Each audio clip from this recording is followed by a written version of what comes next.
I'm Jen and welcome to my studio, and today we're going to be doing a technique exercise. This one was actually requested on Instagram or TikTok or both, I don't remember. But it was requested because I did a combination where it was like wings and then what I called scissor wings, and people were like, whoa, I've never seen scissor wings before. Please do a tutorial on them. And I was like, yeah, okay. So I made a mini tutorial to put on like Instagram and TikTok and YouTube Shorts, but I wanted to do a full length one to sort of explain what they are.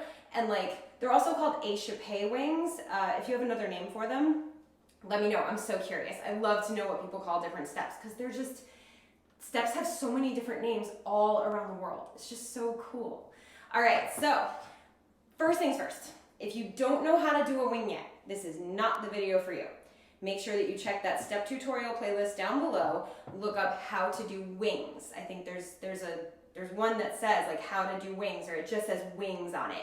That will give you the step-by-step from scratch tutorial on how to do wings. So make sure that you check that one out first. Get regular wings before you try and like do stuff with them, because you want to make sure that the technique is right. Wings can be dangerous if you're not doing them properly. I'm a stickler for safety in my class, on my channel, everywhere. I'm a stickler for safety. So because you're doing something that does break the line of the ankle, you want to make sure that you have the technique correct. So you don't even need to use my tutorial. If my tutorial, you look at it and you're like, this doesn't make any sense. Or, wow, that setup's terrible because it was like 3 years ago. If you don't want to use mine, that's fine. United Taps has a great video on wings. I think Shelby Kaufman has a wonderful video on wings. So make sure that you check out some tutorial of wings or go to a in-person tap class, learn wings, then come to this video, okay? That's my disclaimer, needed to say it. All right, so a regular wing, you plie, you go out, you come back in, right? Pretty self-explanatory. You start at point A, you go out to point B, you come back to point A. The idea is that you don't move backwards. You should not, like, it shouldn't be like I'm at the front of my floor and then I end up like toward the back. You want to try to stay in place, and that's important for échappé/scissor wings. So they're done exactly the same way. The difference is that instead of landing exactly where you started, you're going to take one of your feet. I usually start with the right foot going to the front, and you're going to land in the front, which automatically puts your other foot in the back, and they cross a little bit. I don't cross all the way. Like, you're not going to see me land like this. That's awkward. It's too far. I usually pretty much land like right in front. So they're kind of like in line with each other, and then as I switch, they just go in line with each other. They may cross just like a tiny bit, but not a lot. So you want to put one foot in front when you land. And then the next time, as you go out again, you plan to put that same foot in the back. So whichever foot is your dominant foot, that's the one that you can focus on moving front, back, back. Because naturally the other foot is going to go back, front, back, front. You know what I mean? So let's just try one landing with, I'm going to land with my right foot in the front. Cool? So we're just going to go out, brush, land with the right foot in front, left foot in the back. Ready? 5, 6, 7, 8. Cool. Now you'll notice I'm turned out when I land. I'm not parallel. I'm naturally turned out when I land. I think part of that is because you'd have to be further. If your feet are stacked like that, you'd have to land further out. If you land turned out, you can kind of land a little closer and you don't feel like you're like this when you land, because going to do another wing from here is really hard. If I didn't have a wall to hold on to, I probably would have fallen over.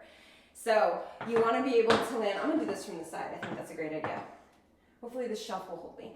So if you start regular, let's see it from the side. You're going to land in front with the right foot. Ready? 5, 6, 7, 8. And you see I'm turned out, but like not ballet turned out, just a little bit turned out so that things get a little easier to land. So from here, I think this view is better than seeing it from the side. From here, you're gonna do another wing, and this time you're gonna move this one to the back. This is the hardest one.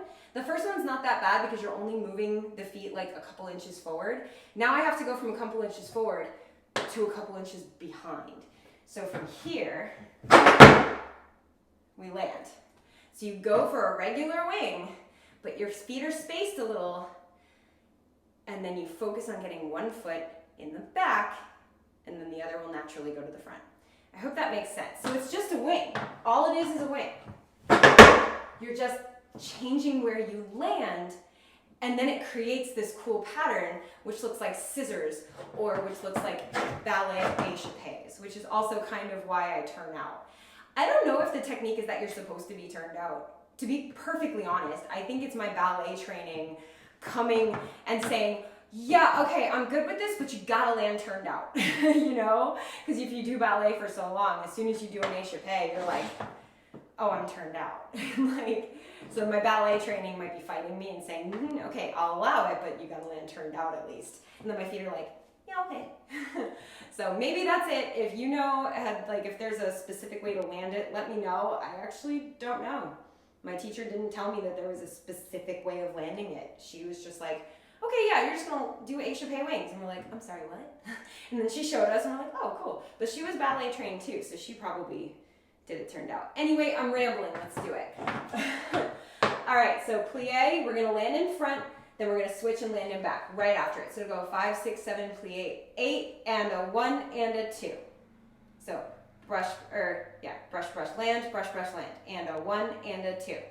Ready? 5, 6, 7, 8. Good. So you want to make sure that even though you're starting from here, you're still getting all 3 sounds. Because a lot of times, because you're so spread out, you can go and miss a sound on the way in. So you really, really want to keep your wings a little small. Don't make them go all the way out there because you're going to miss that brush back in. Keep them a little bit small and toward the front of your taps so you don't do what I just did on accident. I was literally trying to show you how to do it and then I did it wrong. Yes, you want to make sure that you stay close to the ground. I went too far off the ground. I'm going to slow-mo that later and be like, yep, too far off the ground. So let's try 4 in a row. Just 4 in a row. Let's see if we can do it. Again, my right's my dominant foot, so I'm going to focus on that going front, back, but you can do it in any order. You can put any foot in front. If you're a choreographer, figure out what your students like prefer naturally, and I would do that. Because at the end of the day, it doesn't matter which foot goes in front. At least in my opinion, it really doesn't. Also, if you do the right foot, if your students are right foot dominant and the next step in a dance is gonna be the right foot, it's kind of cool because you can go like, and land single foot. I'm sorry, my balance is so bad today because I threw out my neck. If you watch my other tutorial in this outfit, I don't know if it's this week or last week, I threw out my neck, so my balance is totally gone. But the idea is that you do the échappé here and then like, so you're here and we'll hold on to the wall. You do another one, but you're only gonna land on the left foot and then your right foot ends up in coupe so that you're like ready to do the next thing. It's pretty cool. Anyway, let's try 4. And a front and a back and a front and a back, whichever foot you want as your dominant foot going front, back, front, back. Ready? 5, 6, 7, 8. Nice. And that's the scissor wing. That's the échappé wing. If you have any other questions that I didn't answer in all of my ramblings, please let me know in the comments down below. Now that my move is almost over, I am going to be able to answer comments more often. So I'm hoping. Anyway, it's like the move is finishing, right? Going straight into holiday show season. I had a show, I had 2 shows yesterday and a rehearsal for 4 hours after that. Like it's the busy season, so yeah. Anyway, I really hope you enjoyed this tutorial and I hope that this helps you learn that. And if you have other steps that you want to learn, check the step tutorial playlist down below first. And if it's not there, let me know because I'm running out of steps that I remember to do. So please tell me of step tutorials that you want so I can go, cool, I haven't done that yet, let's do it. And then I'll make it for you. So if you're not already subscribed to this channel, by the way, hit that subscribe button and join the TAP fam. We've got technique exercises, step tutorials like this, We've got choreography tutorials, vlogs and challenges, and all kinds of free tap resources right here for you on this channel. So please subscribe, it really helps me out a lot. And hit that thumbs up button because A, it lets me know you like it, but it also lets YouTube know. I said that all wrong. I said A, and then I never said B. B is that YouTube knows that you like it, and then it goes, we should push this out. We should let the algorithm like tap dance more because you guys hit that thumbs up. So please hit that thumbs up for me. Sorry about my neck, my English, and my balance and everything, but thumbs up, subscribe. I'm gonna go put a heating pad on my neck now, and as always, thank you for dancing with me.